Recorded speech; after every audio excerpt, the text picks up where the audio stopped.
अस्सलाम वालेकुम स्टूडेंट्स, उम्मीद करता हूँ आप सब खैरियत से होंगे। आज के लेक्चर के अंदर हम एसे को लिखने का तरीक़ेकार, कंप्लीट तरीक़ेकार सीखेंगे कि किस तरह से हमने एसे लिखना है, कौन सी मिस्टेक्स आपने नहीं करनी है, कौन सी आप मिस्टेक्स करते हैं जिनकी वजह से आपकी मार्क्स कम आती हैं। 3-4 आपकी मार्क्स आती हैं, 3-4 वहाँ से आपके 6-7-10 अंदर आप 10 मार्क्स के अंदर अंदर आपकी मार्क्स आती है, जो कि आप डिस्क्रिप्टिव पार्ट के अंदर। सो आप कौन सी गलतियाँ करते हैं। आपने इस टॉपिक के रिलेटेड इस चीज़ के हवाले से आप काफ़ी भी पहले भी यूट्यूब पे आपने सर्च किया होगा, आपने काफ़ी वीडियोस देखी होंगी ऐसे के हवाले से, मगर आप अभी भी उनके हवाले से डाउट्स हैं, क्योंकि उन वीडियोस के अंदर या उन लेक्चर्स के अंदर आपको काफ़ी चीज़ें बढ़ा चढ़ा के समझाई गई हैं। मगर यहाँ पे मैं आसान लफ्ज़ों में, आसान तरीके से जो एक्चुअली मेथड है लिखने का, वो आपको आपके साथ शेयर करूँगा। एक ऐसे भी मैंने लिया है, उसके अंदर मैं आपको साथ साथ समझाता जाऊँगा कि किस तरह से उसको कनेक्ट करके किस तरह से उसको लिखा गया है। सो अपनी वीडियो को स्टार्ट कर लेते हैं। उससे पहले छोटी सी रिक्वेस्ट है कि जो भी चैनल पे पहली बार तशरीफ लाएँ, उनसे रिक्वेस्ट है कि चैनल को लाजमी सब्सक्राइब करें, साथ में नोटिफिकेशन पहले उसको ऑल पे सेट करें। अगर वीडियो आपको हेल्पफुल लगे तो वीडियो को लाइक कर सकते हैं, एंड अपने दोस्तों के साथ आपने लाजमी शेयर करना है, एंड फीडबैक लाजमी देनी है कमेंट बॉक्स के अंदर आपको वीडियो कैसा लगा। सो अपनी वीडियो को स्टार्ट कर लेते। देखें, हमारा जब डिस्क्रिप्टिव पार्ट हम देखते हैं तो उसके अंदर 3 हमें ऐसे दिए जाते हैं जिनके अंदर आपने जो भी आपको ऐसे अच्छा लगता है वो जब आप लिखें तो सबसे पहले उसको आपने ध्यान से पढ़ना है। सबसे मेन जो पॉइंट है, सबसे पहली नंबर पे जो पॉइंट है कि आपने उसको ध्यान से पढ़ना है। देखें, ध्यान से मैं पढ़ने के लिए क्यों कह रहा हूँ, क्योंकि जब तक हम ऐसे को नहीं समझेंगे तब तक हम उसके हवाले से नहीं लिख सकते। मतलब जब हम उस ऐसे को पढ़ेंगे तो हमें ये पता चलेगा उसके अंदर 2 चीज़ें होंगी। नंबर 1 कि ऐसे हमारा आर्ग्यूमेटिव है या हमारा ऐसे डिस्क्रिप्टिव है। अगर ऐसे आर्ग्यूमेटिव है तो हम उस हिसाब से लिखेंगे कि हम उस ऐसे के हवाले से जो उसके अंदर क्वेश्चन पूछा गया ऐसे में, सो हम उसके हवाले से आर्ग्यू उन फेवर के अंदर लिख रहे हैं या उसके अगेंस्ट लिख रहे हैं, या एग्री है या डिसएग्री है, तो हम कोई भी स्टैंड ले सकते हैं। अगर जस्ट डिस्क्रिप्टिव है तो हमें उसको एक्सप्लेन करना होता है। अभी एक्सप्लेन करने का, आर्ग्यूमेटिव करने का तरीक़ेकार होता है कि किस तरह से हमने उसको सीक्वेंस के अंदर लेके चलना होता है।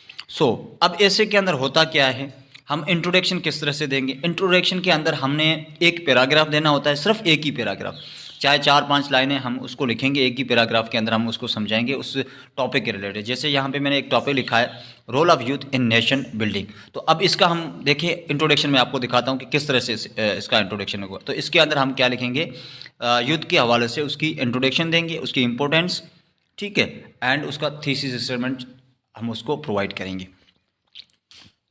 अब हम कैसे लिखेंगे, मैं आपको इसका इंट्रोडक्शन दिखाता हूँ। तो ये हमारा जो टॉपिक है, role of youth in nation, तो यहाँ पे आप इंट्रोडक्शन देख सकते हैं। Youth is backbone of every nation. तो यूथ के हवाले से अभी हमने बात करना है। जो हमारा टॉपिक होगा हमने उसके हवाले से ही अपना पैराग्राफ लिखना है, एक ही paragraph. Youth is a boon of every nation, the progress and prosperity of a country depend upon the power and energy it is youth generation.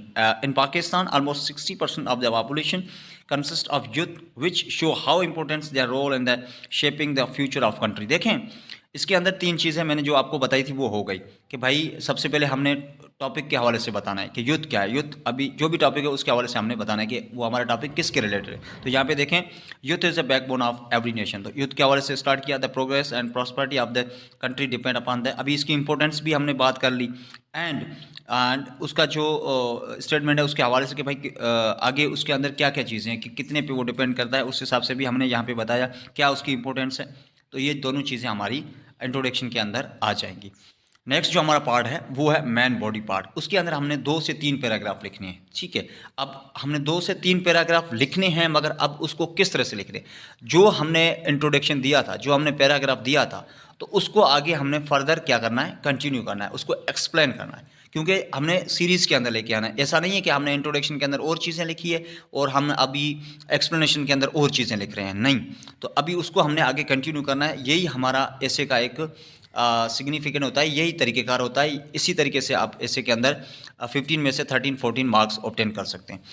अब हमने उन पैराग्राफ्स के अंदर क्या लिखना है, उसका पूरा बैकग्राउंड आप लिखेंगे, उसकी इंपॉर्टेंस लिखेंगे, एंड उसका आप सॉल्यूशंस एंड सजेशंस आप प्रोवाइड करेंगे, ठीक है। अब हम इसका मैन बॉडी पार्ट मैं आपको दिखाता हूँ। यहाँ पे मैन बॉडी पार्ट के अंदर मैंने 2 पैराग्राफ लिए हैं। तो अभी उसी इंट्रोडक्शन के अंदर जो चीज़ें आपने देखी थी उसको मैंने कैसे आगे फर्दर एक्सप्लेन किया। देखें, young people are full of new idea, passion and enthusiasm. They can bring positive change in society through education, hard work and innovations. If they are properly guided and given opportunity, they can help to eliminate poverty, corruption, and illiteracy. Moreover, educated youth can play a vital role in the strengthening democracy and promoting peace and tolerance. However, unemployment and lack of guidance have discouraged many young people. The government must provide better education, skill development program, and job opportunity. It is also the duty of youth to work honesty and serve their country with sincerity. देखें, first paragraph के अंदर हमने उसकी importance बताई, second paragraph के अंदर हमने उनकी सजेशंस दी। ठीक है, उसको किस तरह से रिड्यूस किया जाए। ठीक है, हमने सजेशंस प्रोवाइड की, तो एक दूसरे से हमने कनेक्ट करके आ रहे हैं। जो हमने इंट्रोडक्शन लिखा था उसको हम क्या कर रहे हैं, फर्दर एक्सप्लेन कर रहे हैं। हमारा तीसरा एंड लास्ट पार्ट होता है एसे के अंदर कंक्लूजन। सो कंक्लूजन के अंदर हमने एसे को समराइज करना होता है एंड अपना फाइनल ओपिनियन या सॉल्यूशन हमने प्रोवाइड करनी होती है। सो वो किस तरह से लिखा जाता है वो भी मैं आपको दिखाता हूँ कि कंक्लूजन हमने किस तरह से लिखना है। तो हमने कंक्लूजन के अंदर क्या लिखना होता है कि हमने अपने एसे को समराइज़ करके एक दो लाइनों के अंदर हमने उसको प्रेजेंट करना होता है एंड जो एक दो सजेशंस होती है वो हमने प्रोवाइड करनी होती है। यही हमारा एक एसे का लिखने का तरीक़ेकार होता है। अभी कुछ चीज़ें मैं आपको टिप्स दूंगा यहाँ पे, वो आप जहन में रखें। आपके इंपॉर्टेंट टिप्स हैं जो कि आपने क्लियर इंग्लिश लैंग्वेज लिखनी है। ठीक है, इजी आपने लैंग्वेज लिखनी है। ये नहीं है कि आपने इसके अंदर एडवांस लेवल की इंग्लिश लिखेंगे तब भी आपकी मार्क्स होंगी, नहीं। आपने सिंपल इंग्लिश यूज़ करें। आपने स्पेलिंग एंड ग्रामर मिस्टेक्स को आपने अवॉइड करना है। कोशिश यही करनी है कि इस चीज़ को आप अवॉइड करें। स्पेलिंग को तो आपने लाजमी से अवॉइड करना है। ग्रामर के अंदर थोड़ी बहुत आपकी हो सकती है, अदरवाइज़ ग्रामर पे भी जो मिस्टेक्स हैं उनको आपने अवॉइड करना है।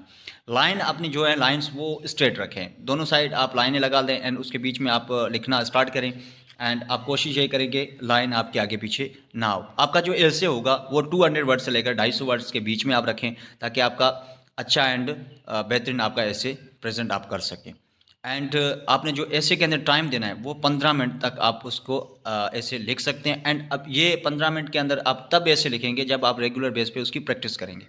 सो अभी 7 दिन है, 7 दिन के अंदर पर डे के हिसाब से आप 2 टॉपिक उठा लें तो आपको आधा घंटा लगेगा।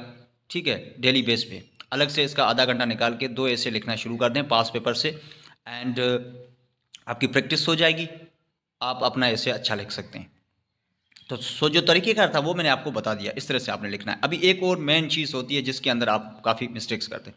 ये जो आप डिफरेंट मार्कर यूज़ करके डिफरेंट हाइलाइट्स करते हैं और उसका वगैरह टाइटल वगैरह देते हैं, तो ऐसा ना करें। सिंपल आप टाइटल दें। एक आप 2 आपके पास लाजमी जो पेन आप यूज़ करते हैं, तो ब्लैक पेन के अंदर आप ऐसा करें, जो आप लिखें तो वो आप ऐसे का टॉपिक दें, नीचे आप ब्लू पेन के अंदर लिखना स्टार्ट कर दें। एक और चीज़ आप ये ना करें कि ये हमारा इंट्रोडक्शन है, ये हमारा मेन बॉडी पार्ट है, ये हमारा कंक्लूजन है। ये चीज़ें आप मार्कर के अंदर सेपरेटली ना लिखें। ठीक है, आपने इंट्रोडक्शन दिया, उसका आप फुल स्टॉप दे दें, फिर आप उसको एक्सप्लेन करें। मेन बॉडी पार्ट जो होता है हमारा उसको एक्सप्लेन करें, फिर वो उस पर आप जब आपकी जो पैराग्राफ जहाँ पे ख़त्म हो वहाँ पे आप फुल स्टॉप दें एंड लास्ट के अंदर आप कंक्लूजन लिख लें। इन कंक्लूजन करके आप स्टार्ट कर सकते हैं। आप किस तरह से उसको अपने ऐसे को बढ़ा सकते हैं तो उनके लिए कुछ वर्डिंग है वो भी आप देख सकते हैं। यहाँ पे मैंने अंडरलाइन किए हुए हैं, moreover, furthermore, in addition, however, further, therefore. तो ये आप जो मेन बॉडी पार्ट के अंदर इन वर्ड्स को यूज़ करके अपने ऐसे को बढ़ा सकते हैं। ठीक है, उसको बढ़ा के लिख सकते हैं। सो यही तरीक़ेकार होता है जो कि मैंने सिंपल, इंतहा ही सिंपल तरीके के साथ आपको समझाया। यूट्यूब पे इस तरह से मेरे ख्याल से आपको किसी ने नहीं समझाया। सो अगर आपको वीडियो अच्छी लगी है, हेल्पफुल लगी, तो वीडियो को लाजमी से लाइक करके कमेंट बॉक्स के अंदर लाजमी अपना राय का इज़हार कीजिएगा। अपने दोस्तों के साथ लाजमी शेयर करें। अपना ख्याल रखिएगा। मिलते हैं किसी और वीडियो में। अल्लाह हाफ़िज़।